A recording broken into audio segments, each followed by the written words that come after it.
ಓಂ ಶಾಂತಿ. ಬಾಬಾ ಮುರಳಿಯಲ್ಲಿ ತಿಳಿಸಿರುವಂತೆ ನಮ್ಮ ಈ ಒಂದು ವಿಶ್ವವಿದ್ಯಾಲಯದಲ್ಲಿ ಶಿಕ್ಷಕ ಒಬ್ಬನೇ, ನಮ್ಮೆಲ್ಲರಿಗೂ ಸಹ ಶಿಕ್ಷಣ ಒಂದೇ. ಬಾಬಾ ನಮಗೆ ಲಕ್ಷ್ಯ ತೋರಿಸಿದ್ದು ಸಹ ಒಂದೇ ಲಕ್ಷ್ಯ. ನಾವು ನಡೆಯುತ್ತಿರುವಂತ ದಾರಿನೂ ಒಂದೇ. ಬಾಬಾ ಶಿಕ್ಷಣ ಕೊಡುವಂತ ಭಾಷೆ ಒಂದೇ. ಟೋಟ್ಲಿಗೆ 70 ರಾಷ್ಟ್ರಗಳಲ್ಲಿ ಸಹ ಯಾವ ಭಾಷೆಯಲ್ಲಿ ಬಾಬರವರ ಮುರಳಿ ನಡೀತದೆ? ಹಿಂದಿಯಲ್ಲಿ. ಆಮೇಲೆ ಆಯಾ ರಾಷ್ಟ್ರದವರು ಆಯಾ ಭಾಷೆಗೆ ಅದನ್ನು ಪರಿವರ್ತನೆ ಮಾಡಿಕೊಂಡಿರಬಹುದು. ಮತ್ತೆ ಬಾಬಾ ಶಿಕ್ಷಣ ನುಡಿಸುವಂತಹ ಸಮಯ ಎಲ್ಲ ವಿಶ್ವವಿದ್ಯಾಲಯದಲ್ಲಿಯೂ ಸಹ ಸಮಯನೂ ಸಹ ಒಂದೇ. ನಾವೆಲ್ಲರೂ ಕುಳಿತು ನೆನಪು ಮಾಡುವಂಥದ್ದು ಸಹ ಒಬ್ಬನನ್ನೇ. ಮತ್ತೆ ಬಾಬಾ ಏನು ಕೆಲವರಿಗೆ ಪಾರ್ಶಾಲಿಟಿ ಮಾಡಿ, ಕೆಲವರಿಗೆ ಸ್ಪೆಷಲ್ ಕ್ಲಾಸು, ಕೆಲವರಿಗೆ ಕಾಮನ್ ಕ್ಲಾಸು, ಈ ರೀತಿನೂ ಇಲ್ಲ. ಎಲ್ಲರಿಗೂ ಸಮಾನ ರೂಪದಲ್ಲಿ ಒಂದೇ ಶಿಕ್ಷಣವನ್ನ ನೀಡ್ತಾ ಇದ್ರು ಸಹ ನಾವು ನೀವು ಒಂದೇ ರೀತಿ ಯಾಕಿಲ್ಲ?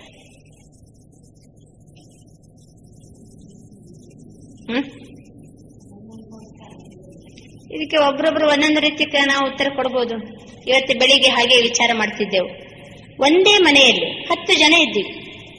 10 ಜನನು ಸೇವನೆ ಮಾಡುವಂತ ಗಾಳಿ ಒಂದೇ. 10 ಜನನು ಒಂದೇ ಅಡಿಗೆಯನ್ನ ಊಟ ಮಾಡ್ತೀವಿ. 10 ಜನನು ಒಂದೇ ನಳದಲ್ಲಿ ಬರುವಂತಹ ನೀರು ಕುಡಿತೀವಿ. ಆದರೆ 10 ಜನರ ಆರೋಗ್ಯ ಒಂದೇ ರೀತಿ ಇರುವುದಿಲ್ಲ. 10 ಜನರ ಆರೋಗ್ಯನೂ ಒಂದೇ ರೀತಿ ಇರುವುದಿಲ್ಲ.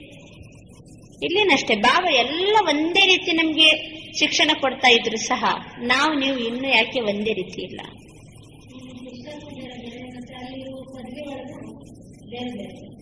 ಪದವಿ ಬೇರೆ, ಪುರುಷಾರ್ಥ ಬೇರೆ. ಮತ್ತೆ ಒಂದೇ ರೀತಿ ಆಗ್ಲಿಕ್ಕೆ ಎಲ್ಲರೂ ನಾರಾಯಣ ಆಗ್ಲಿಕ್ಕೆ ಸಾಧ್ಯ ಇಲ್ಲ.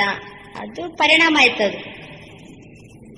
ಆದ್ರೆ ಬಾಬಾ ಎಲ್ಲರಿಗೂ ಒಂದೇ ರೀತಿ ಉಣಬಡಿಸಿದ್ರು ಸಹ ಶಿಕ್ಷಣವನ್ನ ನಮ್ಮ ನಿಮ್ಮೆಲ್ಲರ ಪಚನ ಶಕ್ತಿ ಒಂದೇ ರೀತಿ ಇಲ್ಲದಿರುವ ಕಾರಣದಿಂದ ಅದು ಎಲ್ಲರಿಗೂ ಸಮ ಪ್ರಮಾಣದ ಶಕ್ತಿಯನ್ನ ಒದಗಿಸುವುದಿಲ್ಲ. ಶಿಕ್ಷಣ ಕೇಳ್ತೀವಿ, ಆಮೇಲೆ ಮತ್ತೆ ನಮ್ಮ ಬುದ್ಧಿವಂತಿಕೆನೇ ಇದೆ. ನೀವೆಷ್ಟು ನೆನ್ಪಿಟ್ಕೊಂಡಿರ್ತೀರೋ ಇವರಷ್ಟು ನೆನ್ಪಿಟ್ಕೊಂಡಿರ್ತಾರೆ. ನೀವೆಷ್ಟು ಬರ್ತೆ ಕೊಡ್ತಿರೋ ಪಾಯಿಂಟ್ಸ್ ನಿಮ್ ನೋಟ್ಸನ್ನೇ ತಗೊಂಡು ಅವರು ಅಷ್ಟು ಪಾಯಿಂಟ್ಸ್ ಬರ್ತಕೊಳ್ಬಹುದು, ಅಥವಾ ಅಷ್ಟೇ ರಿಪೀಟ್ ಮಾಡಬಹುದು. ಆದರೆ ತಂದೆ ಕೊಟ್ಟಂತ ಶಿಕ್ಷಣ ದಿನನಿತ್ಯದ ಜೀವನದಲ್ಲಿ ನಾವು ಎಷ್ಟದನ್ನ ಅಳವಡಿಸಿಕೊಳ್ತೀವಿ, ಅಥವಾ ತಂದೆ ಕೊಟ್ಟಂತ ಜ್ಞಾನ ಎಷ್ಟರ ಮಟ್ಟಿಗೆ ನಮ್ಮಲ್ಲಿ ಪಚನ ಆಗ್ತದೆ, ಅದಕ್ಕೆ ತಕ್ಕಂತೆ ನಾವು ಶಕ್ತಿಯುತ ಆಗ್ತಾ ಬರ್ತೀವಿ. ಅಥವಾ ನಮ್ಮ ಯೋಗಿ ಜೀವನ ಶಕ್ತಿಶಾಲಿ ಜೀವನ ಆಗ್ತಾ ಇರ್ತದೆ. ಈಗ ಶಾರೀರಿಕವಾಗಿ ಡಾಕ್ಟರ್ಸ್ ಕೆಲವೊಮ್ಮೆ ಹೇಳ್ತಾರೆ, ಕೆಲವೊಮ್ಮೆ ಒಂದೊಂದು ರೋಗ ಬರ್ತಾ ಇರ್ತದೆ, ಹೆಚ್ಚು ಕಡಿಮೆ ಆಗ್ತಾ ಇರ್ತದೆ. ಹೇಗೆ ದೇಹದ ಆರೋಗ್ಯ ಮತ್ತೆ ನಮ್ಮ ಆತ್ಮಿಕ ಆರೋಗ್ಯ, ಇದು ಎರಡೂ ಸಹ ಬಾಬಾ ಕೊಡುವಂತ ಶಿಕ್ಷಣದಲ್ಲಿ ಎರಡೂ ಬಂದಿರ್ತದೆ. ಈಗ ಬಾಬಾ ಬರೇ ಆತ್ಮಿಕ ಆರೋಗ್ಯದ ಬಗ್ಗೆ ಹೇಳ್ತಾ ಇರಬಹುದು, ಆದ್ರೆ ಆತ್ಮಿಕ ಆರೋಗ್ಯದ ಜೊತೆ ಜೊತೆಗೆ ಅದರ ಪೂರ್ಣ ಪರಿಣಾಮ ಯಾವುದ್ರ ಮೇಲೆ ಇದ್ದೇ ಇದೆ? ದೇಹದ ಆರೋಗ್ಯದ ಮೇಲೂ ಇದ್ದೇ ಇದೆ. ಈಗ ನಮ್ಗೆ ಆರೋಗ್ಯ ಸರಿ ಇಲ್ಲ, ಅಥವಾ ಏನಾದ್ರೂ ರೋಗ ಬಂತು, ಅಥವಾ ಹೆಚ್ಚು ಕಡಿಮೆ ಆಯ್ತು, ಅಥವಾ ಕೈಕಾಲು ಎಳಿತಾ ಇದೆ, ನರ ಎಳಿತಾ ಇದೆ, ಅಥವಾ ಕಣ್ಣ ಹೆಚ್ಚು ಕಡಿಮೆ ಇದೆ, ಏನು ಹೆಚ್ಚು ಕಡಿಮೆ ಇದ್ರು ಡಾಕ್ಟರ್ ಹತ್ರ ಹೋದ ಕೂಡಲೇ ಡಾಕ್ಟರ್ಸ್ ಏನು ಉತ್ತರ ಕೊಡ್ತಾರೆ? ನಿಮ್ಗೆ ಇಂಥ ವಿಟಮಿನ್ಸ್ ಕೊರತೆ ಇದೆ, ಅಥವಾ ವಿಟಮಿನ್ ಎ ಕೊರತೆ ಇರುವ ಕಾರಣದಿಂದ ನಿಮ್ಮ ಕಣ್ಣಿಗೆ ಇಂಥ ದೋಷ ಬಂದಿದೆ, ಅಥವಾ ವಿಟಮಿನ್ ಬಿ ಕೊರತೆ ಇರುವ ಕಾರಣದಿಂದ ನಿಮ್ಮ ನರದ ಶಕ್ತಿ ಏನಾಗಿದೆ, ಕಡಿಮೆ ಆಗಿದೆ, ಅಥವಾ ನರ ಇಳಿತದೆ. ಈ ರೀತಿ ಒಂದೊಂದು ವಿಟಮಿನ್ಸ್ ಕೆಲವು ಕೊರತೆ ಇರುವುದರಿಂದ ದೇಹದ ಮೇಲೆ ಅದು ಒಂದೊಂದು ರೂಪದ ಪರಿಣಾಮವನ್ನು ಬೀರುವುದನ್ನ ನಾವು ಕಾಣ್ತಿದ್ದೀವಿ. ಸಾಮಾನ್ಯ ದೈಹಿಕವಾಗಿ ನಾವು ಆರೋಗ್ಯದ ಬಗ್ಗೆ ವಿಚಾರ ಮಾಡಿದಾಗ ಇನ್ನು ಅದಕ್ಕೆ ತಕ್ಕಂತೆ ನಿವಾರಣೆಯನ್ನು ಸಹ ಡಾಕ್ಟರ್ಸ್ ಹೇಳ್ತಾರೆ. ಎ ವಿಟಮಿನ್ಗೋಸ್ಕರ, ಬಿ ವಿಟಮಿನ್ಗೋಸ್ಕರ, ಸಿ ವಿಟಮಿನ್ಗೋಸ್ಕರ ಅದಕ್ಕೆ ತಕ್ಕಂತೆ ಗುಳಿಗೆ ಕೊಡ್ತಾರೆ, ಅಥವಾ ಇಂಜೆಕ್ಷನ್ಸ್ ಕೊಡ್ತಾರೆ. ಅದರ ಜೊತೆಗೆ ಇಲ್ಲ ಸಿ ವಿಟಮಿನ್ಸ್ ಬರ್ಲಿಕ್ಕೋಸ್ಕರ ನೆಲ್ಲಿಕಾಯಿ ಜಾಸ್ತಿ ತಿನ್ರಿ, ವಿಟಮಿನ್ ಎ ಜಾಸ್ತಿ ಆಗ್ಬೇಕಾದ್ರೆ ಕ್ಯಾರೆಟ್ ತಿನ್ರಿ, ನಿಮ್ಮ ಕಣ್ಣಿನ ಆರೋಗ್ಯ ಚೆನ್ನಾಗಿರ್ತದೆ. ಈ ರೀತಿ ಅದಕ್ಕೆ ತಕ್ಕಂತೆ ಆಹಾರದ ಬಗ್ಗೆ ಅಥವಾ ಔಷಧಿಯ ಬಗ್ಗೆ ನಮ್ಗೆ ಡಾಕ್ಟರ್ಸ್ ಬೇಕಾದ ಹಾಗೆ ಸಲಹೆ ಸೂಚನೆಗಳನ್ನ ಕೊಡ್ತಾ ಇರ್ತಾರೆ. ಈಗ ದೇಹದ ಆರೋಗ್ಯವನ್ನ ಕಾಪಾಡ್ಲಿಕ್ಕೋಸ್ಕರ ನಾವು ಎಷ್ಟು ಗಮನ ಕೊಡ್ತೀವಿ, ಅಥವಾ ದೇಹದ ಆರೋಗ್ಯಕ್ಕೋಸ್ಕರ ಡಾಕ್ಟರ್ ಹತ್ರ ಹೋಗಿ ಪರೀಕ್ಷೆ ಮಾಡ್ಕೊಳ್ತೀವಿ, ಅದಕ್ಕೆ ಅವರು ನಿವಾರಣೆ ಕೊಟ್ಟದನ್ನು ಎಷ್ಟು ಪಥ್ಯ ಮಾಡ್ತೀವಿ, ಅದಕ್ಕೋಸ್ಕರ ಎಷ್ಟು ಗಮನ ಕೊಡ್ತೀವಿ. ಈಗ ಬಾಬಾ ಕೊಡುವಂತ ಶಿಕ್ಷಣ ಪೂರ್ತಿ ಯಾವುದಕ್ಕೆ ಮೊದಲು ಸಂಬಂಧಿಸಿದ್ದು? ನಮ್ಮ ಆತ್ಮಿಕ ಆರೋಗ್ಯಕ್ಕೋಸ್ಕರ. ಕೆಲವೊಮ್ಮೆ ನಾವು ಆತ್ಮಿಕವಾಗಿ ಆರೋಗ್ಯವಂತ ಇಲ್ಲ ಅಂತಂದ್ರೆ ನಮ್ಮಲ್ಲಿ ಯಾವ ಲಕ್ಷಣ ಕಂಡು ಬರ್ತಾ ಇರ್ತದೆ? ದೈಹಿಕವಾಗಿ ಆರೋಗ್ಯವಂತ ಇಲ್ಲ ಅಂತಂದ ಕೂಡಲೇ ತಲೆ ಸುತ್ತಿ ಬರೋದು ಅಥವಾ ಬೇಕಾದಷ್ಟು ಕಾಯಿಲೆಗಳನ್ನು ನಾವು ಹೇಳ್ತೀವಿ. ಅದೇ ರೀತಿ ಆತ್ಮಿಕವಾಗಿ ನಾವು ಆರೋಗ್ಯವಂತ ಇಲ್ಲ. ಯಾವ ಆಧಾರದ ಮೇಲೆ ಇವರು ಆತ್ಮಿಕವಾಗಿ ಅಥವಾ ಮಾನಸಿಕವಾಗಿ ಆರೋಗ್ಯವಂತ ಇಲ್ಲ ಅಂತ ಹೇಳ್ಕೊಂಡು ನಾವು ಗುರುತಿಸಬಹುದು? ಅಶಾಂತಿ, ಅಸಂತೋಷ, ಅತೃಪ್ತಿ, ಏಕರಸತೆ ಇಲ್ಲದಿರುವಂತದ್ದು, ಸ್ವಲ್ಪ ಹೆಚ್ಚು ಕಡಿಮೆ ಆದ ಕೂಡಲೇ ಸಿಟ್ಟು ಬರುವಂತದ್ದು, ಅಥವಾ ಇನ್ನೇನೋ ಮನಸ್ಸಿಗೆ ವಿರುದ್ಧವಾದ್ದಾಯ್ತು ಮೂಡ್ ಆಫ್ ಮಾಡ್ಕೊಳ್ಳೋದು, ಅಥವಾ ಏನೋ ಇದ್ದಕ್ಕಿದ್ದಂಗೆ ಏನೋ ಘಟನೆ ನಡೆದೋಯ್ತು ಅಳುವುದು ಸಹ ಮಾನಸಿಕ ರೋಗ ಅಲ್ವಾ? ದುಃಖ ಪಡೋದು ಮಾನಸಿಕ ರೋಗ, ಅಳುವುದು ಮಾನಸಿಕ ರೋಗ, ಅಥವಾ ಸಿಟ್ಟು ಮಾಡೋದು ಒಮ್ಮೆಲೆ ಹೆಚ್ಚು ಕಡಿಮೆ ಆದ ಕೂಡಲೇ ಸಿಟ್ಟು ಮಾಡುವಂತದ್ದು ಇದು ಮಾನಸಿಕ ರೋಗ. ಬರೀ ಮೆಂಟಲ್ ಹಾಸ್ಪಿಟಲ್ ನಲ್ಲಿ ಇರೋರಷ್ಟೇ ಮನೋರೋಗಿಗಳಲ್ಲ. ಹಾಗೆ ನೋಡ್ಲಿಕ್ಕೆ ಅವ್ರ ಇಡೀ ಜಗತ್ತೇ ಒಂದು ಏನು, ಇದೇ ಒಂದು ಮೆಂಟಲ್ ಹಾಸ್ಪಿಟಲ್, ಎಲ್ಲರೂ ಮಾನಸಿಕ ರೋಗಿಗಳೇ. ನೋಡೋಣ, ಇದು ಒಂದು ಸಹ ರೋಗ ಇಲ್ಲ ನನ್ನ ಹತ್ರ, ನಾನು ಮಾನಸಿಕವಾಗಿ 100ಕ್ಕೆ 100 ಹೆಲ್ದಿ ಇದ್ದೀನಿ ಅನ್ನೋರು ಯಾರಿದ್ದಾರೆ? ಒಂದಲ್ಲ ಒಂದು ಯಾವ್ದಾದ್ರೂ ಒಂದು ದುರ್ಬಲತೆಯಿಂದ ಏನಾಗ್ತೀವಿ, ನಾವು ತೊಂದರೆಗೀಡಾಗ್ತಾ ಇರ್ತೀವಿ. ಈಗ ಈ ರೂಪದ ಮಾನಸಿಕ ಏರುಪೇರಾದ ಕೂಡಲೇ ನಾವು ಯಾವ ಸರ್ಜನ್ ಹತ್ರ ಹೋಗ್ಬೇಕು, ಯಾವ ಡಾಕ್ಟರ್ ಹತ್ರ ಹೋಗ್ಬೇಕು? ಡಾಕ್ಟರ್ ಯಾರು ನಮ್ಗೆ? ಎಲ್ಲ ಆತ್ಮಗಳಿಗೆ ಡಾಕ್ಟರ್ ಯಾರಾಗಿದ್ದಾರೆ? ಶಿವಬಾಬಾಗಿದ್ದಾರೆ. ಈಗ ದೇಹದ ಆರೋಗ್ಯ ಹೆಚ್ಚು ಕಡಿಮೆ ಆದ ಕೂಡಲೇ ಅದಕ್ಕೆ ಬೇಕಾದಂಗೆ ರಿಪೇರಿ ಮಾಡ್ಲಿಕ್ಕೆ ಗ್ಯಾರೇಜ್ ಇದೆ. ಆಮೇಲೆ ಇದಕ್ಕೆ ರಿಪೇರಿ ಮಾಡ್ಲಿಕ್ಕೆ ಅಲ್ಲಿ ಯಾರು ಇರ್ತಾರೆ? ಡಾಕ್ಟರ್ಸ್ ಇರ್ತಾರೆ. ಗ್ಯಾರೇಜ್ ಅಂದ್ರೆ ಆಸ್ಪತ್ರೆ. ಅದೇ ರೀತಿ ನಮ್ದು ಆತ್ಮಿಕವಾಗಿ ನಾವು ಇಷ್ಟು ಖುಷಿಯಲ್ಲಿರ್ಬೇಕು. ಎಲ್ಲರಿಗೂ ಆಸೆ ಇದೆ ತಾನೆ? ಜೀವನದಲ್ಲಿರೋದು ಇದು ಒಂದೇ ಒಂದು ಆಸೆ. ಎಲ್ಲಾ ಈ ಆಸೆ ತೀರಿಸ್ಲಿಕ್ಕೋಸ್ಕರನೇ ಜನ ಏನ್ ಮಾಡ್ತಾರೆ? 24 ಗಂಟೆ ದುಡಿತಾರೆ. ಆದರೆ ಈ ಆಸೆ ಯಾವ ಆಸೆ? ನಾನು ಮಾನಸಿಕವಾಗಿ ಯಾವಾಗ್ಲೂ ಖುಷಿಯಲ್ಲಿರ್ಬೇಕು, ನಾನು ಹಗುರವಾಗಿರ್ಬೇಕು, ಯಾವಾಗ್ಲೂ ನಾನು ತೃಪ್ತಿಯಲ್ಲಿರ್ಬೇಕು, ಮನಸ್ಸು ಯಾವಾಗ್ಲೂ ಖುಷಿಯಲ್ಲಿರ್ಬೇಕು, ಯಾವಾಗ್ಲೂ ಅರಳಿರ್ಬೇಕು, ನಗ್ನಗ್ತಾ ಇರ್ಬೇಕು, ಎಲ್ಲರೂ ಆಸೆ ಪಡ್ತಾರೆ. ಮಾನಸಿಕವಾಗಿ ಆರೋಗ್ಯವಂತ ಇರುವವನ ಲಕ್ಷಣ ಏನು? ಇದೇ ಲಕ್ಷಣ. ಯಾವಾಗ ನೋಡಿದ್ರು ಹಗುರಾಗಿರ್ತಾನೆ. ಎಷ್ಟು ಕೆಲಸ ಮಾಡಿದ್ರೆ ಅವನ ಜೀವನದಲ್ಲಿ ಆಯಾಸ ಇಲ್ಲ, ಸುಸ್ತಿಲ್ಲ, ಹುಡುಗಾಟಿಕೆ ಇಲ್ಲ, ಅವನಿಗೆ ಬೇಸರ ಇಲ್ಲ, ಅವನು ಮೂಡ್ ಆಫ್ ಮಾಡ್ಕೊಳಂಗಿಲ್ಲ. ವಿವಿಧ ರೂಪದ ಪರಿಸ್ಥಿತಿಗಳು ಬಂದರೂ ಸಹ ಯಾವಾಗ್ಲೂ ಮಾನಸಿಕವಾಗಿ ಅವನು ಶಕ್ತಿಶಾಲಿಯಾಗಿರ್ತಾನೆ. ಒಂದು ವೇಳೆ ಮಾನಸಿಕವಾಗಿ ಶಕ್ತಿ ಕಡಿಮೆ ಇದೆ ಅಂತ ಅಂದ ಕೂಡಲೇ ಒಂದಲ್ಲ ಒಂದು ರೋಗಕ್ಕೆ ನಾವು ಈಡಾಗ್ಬಿಡ್ತೀವಿ. ಅಥವಾ ಸಿಟ್ಟು ಬರೋದು, ಕ್ರೋಧನೋ ಮತ್ತೊಂದು ಯಾವ್ದಾದ್ರು ರೋಗ. ಈಗ ದೈಹಿಕವಾಗಿ ರೋಗ ಬಂದ ಕೂಡಲೇ ಇದಕ್ಕೆ ಯಾವ ವಿಟಮಿನ್ಸ್ ಕೊರತೆ ಅಂತ ಹೇಳ್ಕೊಂಡು ಹೇಗೆ ವಿಚಾರ ಮಾಡ್ತೀವಿ, ಅದೇ ರೀತಿ ಮಾನಸಿಕವಾಗಿ ಈ ರೀತಿ ಏನಾರು ಹೆಚ್ಚು ಕಡಿಮೆ ಬಂದ ಕೂಡಲೇ ಇಲ್ಲಿನೂ ಸಹ ಕೆಲ ವಿಟಮಿನ್ಸಿನ ಕೊರತೆಯಿಂದ ಈ ರೀತಿ ಆಗ್ತದೆ. ಇವತ್ತು ಜಗತ್ತಿನಲ್ಲಿ ನೋಡ್ರಿ, ಮಾನಸಿಕವಾಗಿ ಎಲ್ಲ ರೋಗ ಬರ್ಲಿಕ್ಕೆ ಕಾರಣ ಒಂದೇ, ಡೆಫಿಷಿಯನ್ಸಿ ಆಫ್ ವಿಟಮಿನ್ ಸ್ಪಿರಿಚುವಲಿಸಂ. ಸ್ಪಿರಿಚುವಲಿಸಂ ಅಲ್ಲಿ ಎಲ್ಲ ವಿಟಮಿನ್ಸ್ ಇರ್ತದೆ. ಆ ವಿಟಮಿನ್ಸಿನ ಕೊರತೆ ಇರುವ ಕಾರಣದಿಂದ ಆತ್ಮಿಕವಾದಂತಹ ರೋಗ ಬರ್ಲಿಕ್ಕೆ ಕಾರಣ. ಹಾಗಾದ್ರೆ ಆತ್ಮಿಕವಾಗಿ ರೋಗ ಬರ್ಬೇಕಾದ್ರೆ ಯಾವ ಯಾವ ವಿಟಮಿನ್ಸಿನ ಕೊರತೆಯಿಂದ ಯಾವ ಯಾವ ರೋಗಗಳಿಗೆ ಕಾರಣ ಆಗ್ತದೆ? ಬಾಬಾ ಸಹ ಶಿಕ್ಷಣ ಕೊಡುವಾಗ vitamin A, vitamin B, vitamin C ಅಂತ ಹೇಳ್ಕೊಂಡು ಒಂದು ಮುರಳಿಯಲ್ಲಿ ನುಡಿಸಿದ್ದಾರೆ. ನೆನಪಿದೆನಾ? ವಿಟಮಿನ್ ಎ ಅಂತಂದ್ರೆ ಎ, ವಿಟಮಿನ್ ಬಿ ಅಂತಂದ್ರೆ ಎ, ವಿಟಮಿನ್ ಸಿ ಅಂದ್ರೆ ಎ. ಇದು 3 ವಿಟಮಿನ್ಸ್ ನಮ್ಮ ಹತ್ರ ಬೇಕಾದಷ್ಟು ಇತ್ತು, ನಾವು ಆತ್ಮಿಕವಾಗಿ ಯಾವಾಗ್ಲೂ ಆರೋಗ್ಯವಂತ ಇರ್ತೀವಿ. ವಿಟಮಿನ್ ಎ ಅಂತಂದ್ರೆ ಆತ್ಮದ ಅನುಭೂತಿ. ವಿಟಮಿನ್ ಎ ಮೀನ್ಸ್ ಆತ್ಮ ಅನುಭೂತಿ. ವಿಟಮಿನ್ ಬಿ ಅಂತಂದ್ರೆ ಬಾಬಾ ಜೊತೆಗೆ ಸರ್ವ ಸಂಬಂಧ. ಯಾರ ಜೊತೆಗೆ? ಬಾಬರವರ ಜೊತೆಗೆ ಸರ್ವ ಸಂಬಂಧದ ಅನುಭವ ಮಾಡುವುದೇ ವಿಟಮಿನ್ ಬಿ. ವಿಟಮಿನ್ ಸಿ ಅಂತಂದ್ರೆ ಕ್ರಿಯೇಷನ್ ಆರ್ ಸರ್ಕಲ್. ಈ ಜ್ಞಾನದ ಬಗ್ಗೆ ಪೂರ್ಣ ರೂಪದ ನಿಶ್ಚಯ.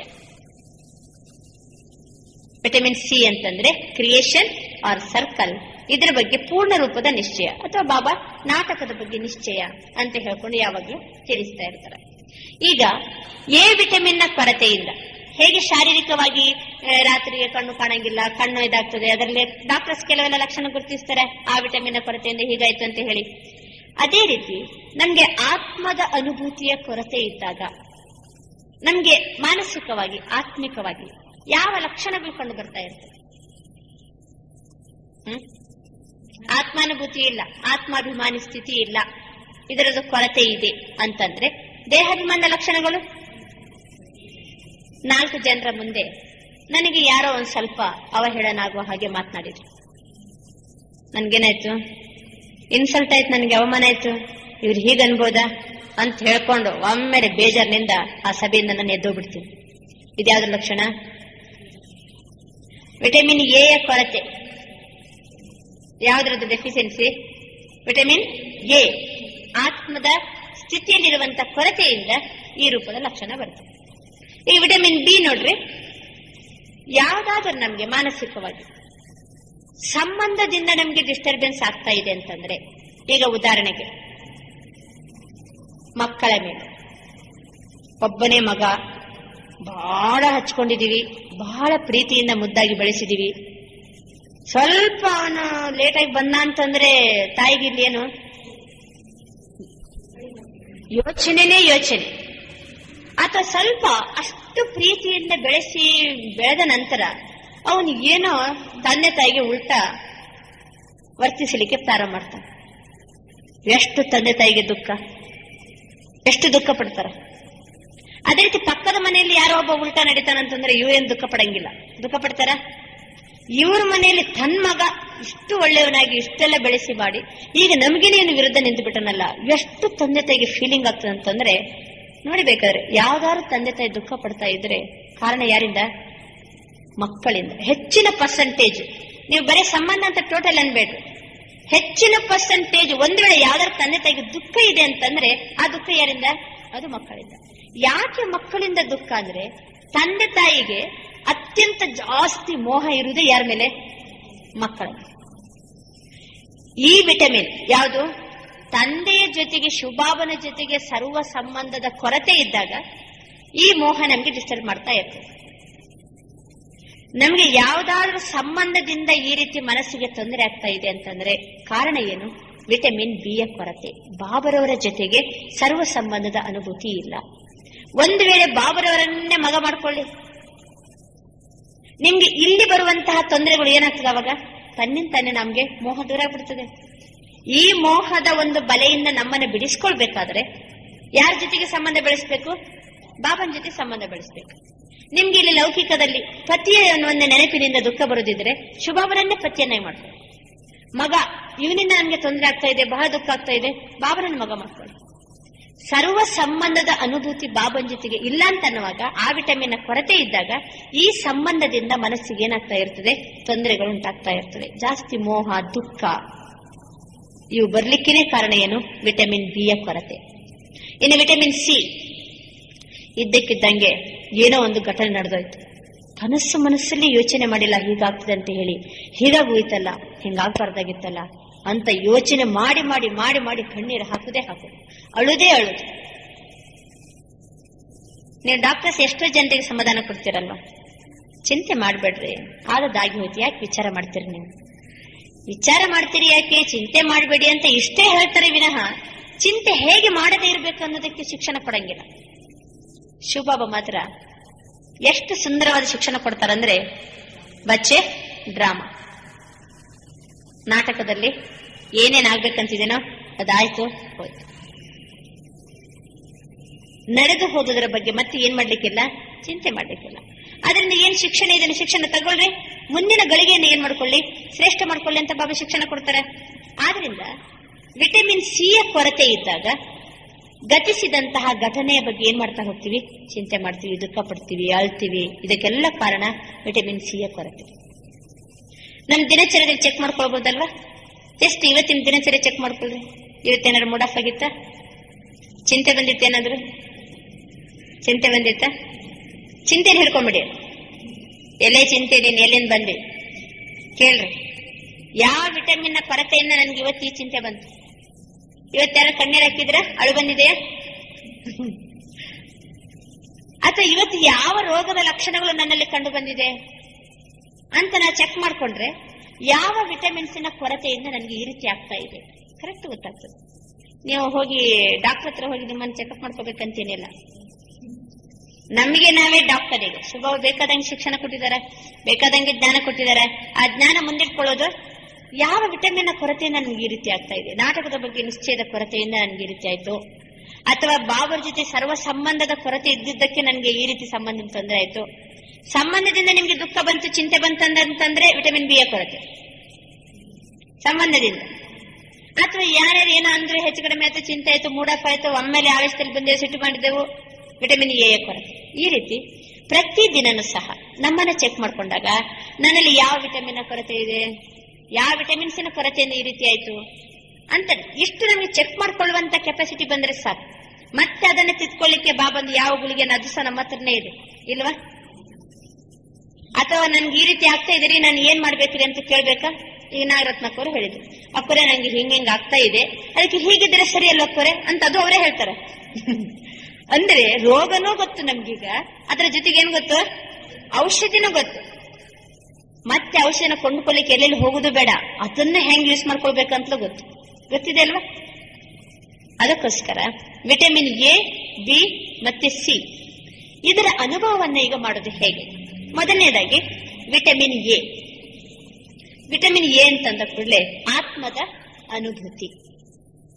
ಈಗ ಆತ್ಮಾನುಭೂತಿ ಮಾಡುವಾಗ ಅದನ್ನು ಇನ್ನೊಂದು ರೂಪದಲ್ಲಿ ಹೇಳುವುದಾದ್ರೆ ಸ್ವರೂಪ ದರ್ಶನ ಸ್ಥಿತಿ. ಸ್ವರೂಪ ದರ್ಶನ ಸ್ಥಿತಿ ನಮ್ಮ ವ್ಯವಹಾರದಲ್ಲಿ, ನಾವು ಮಾಡುವಂತಹ ಕರ್ಮದಲ್ಲಿ, ನಾವು ಎಷ್ಟಂತಂದ್ರೂ ಮಾನವ ಸಂಘಜೀವಿ, ಅವನೇನು ಒಂದೇ ಕಡೆ ಮೂಲೆಯಲ್ಲಿ ಕುತ್ಕೊಳ್ಳಿಕ್ ಆಗುದಿಲ್ಲ.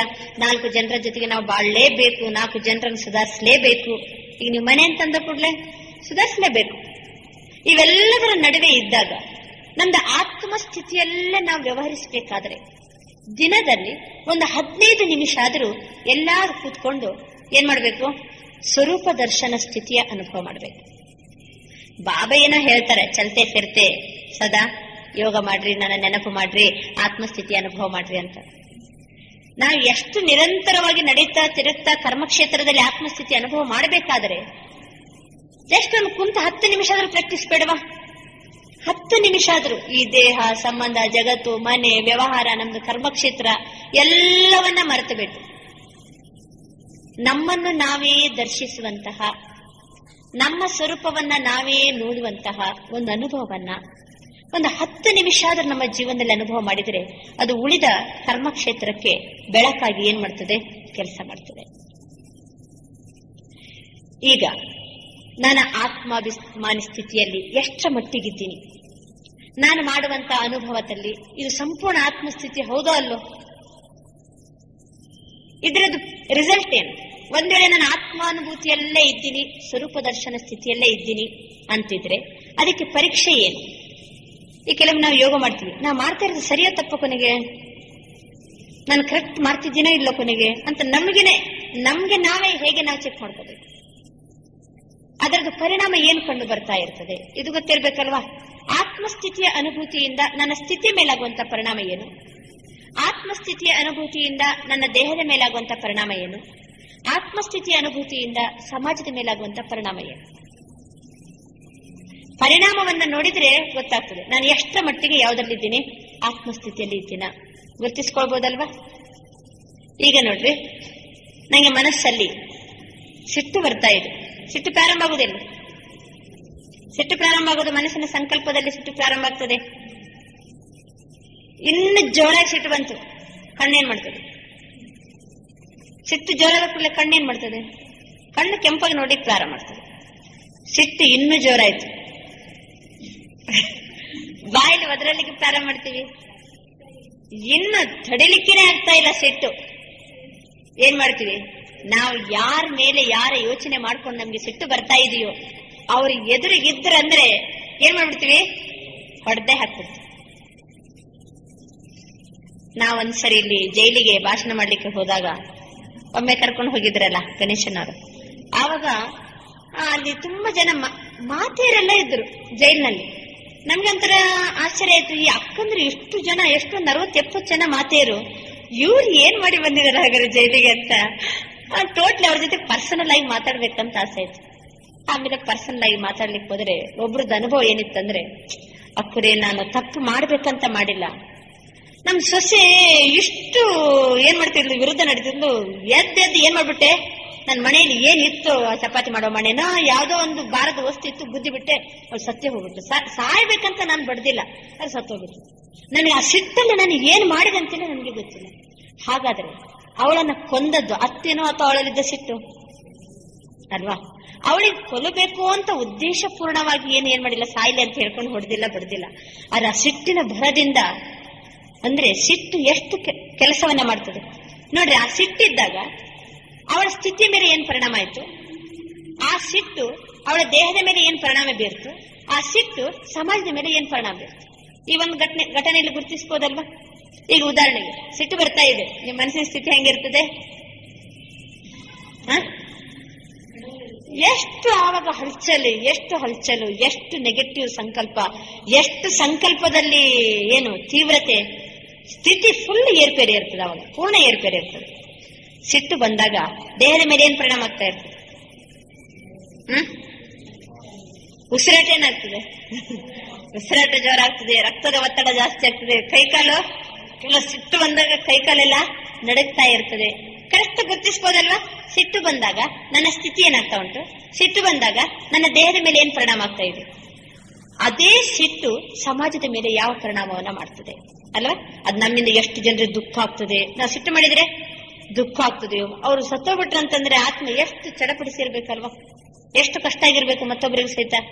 ಅಂದ್ರೆ ಹೇಗೆ ನಮ್ಮ ಮನಸ್ಸಿನ ಸ್ಥಿತಿ ಏರ್ಪೇರಾದ ಕೂಡಲೇ ಸ್ವಯಂ ಪ್ರತಿ, ದೇಹದ ಪ್ರತಿ, ಸಮಾಜದ ಪ್ರತಿ ಹೇಗೆ ಪರಿಣಾಮ ಬೀರುವುದನ್ನು ನಾವು ಗುರುತಿಸ್ತೀವಿ, ಅದೇ ರೀತಿ ಮನಸ್ಸಿನಲ್ಲಿ ಭಯ ಆಗ್ತಾ ಇದೆ.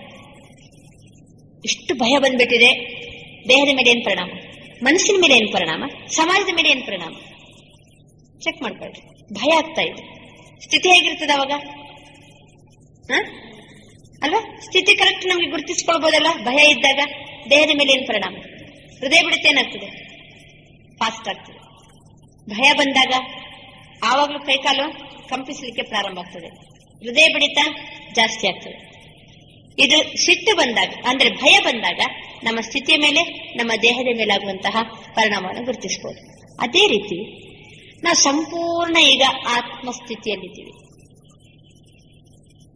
ಪೂರ್ಣ ಸ್ವರೂಪ ದರ್ಶನ ಸ್ಥಿತಿಯಲ್ಲಿದ್ದೀವಿ.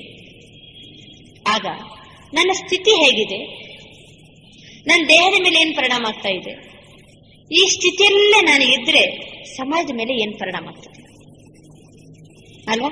ವಿಟಮಿನ್ ಎ ಆತ್ಮಾನುಭೂತಿ ಸ್ಥಿತಿಯನ್ನ ನಾವು ಸಂಪೂರ್ಣ ಅನುಭವ ಮಾಡ್ತಾ ಇದ್ರೆ ನಮ್ಗೆ ಸ್ವಯಂನ ಆರೋಗ್ಯನೂ ಬಂತು, ದೈಹಿಕ ಆರೋಗ್ಯನೂ ಬಂತು, ಅದರ ಜೊತೆಗೆ ಸಮಾಜನೂ ಸಹಿತ ಆರೋಗ್ಯವಂತ ಆಗ್ತದೆ.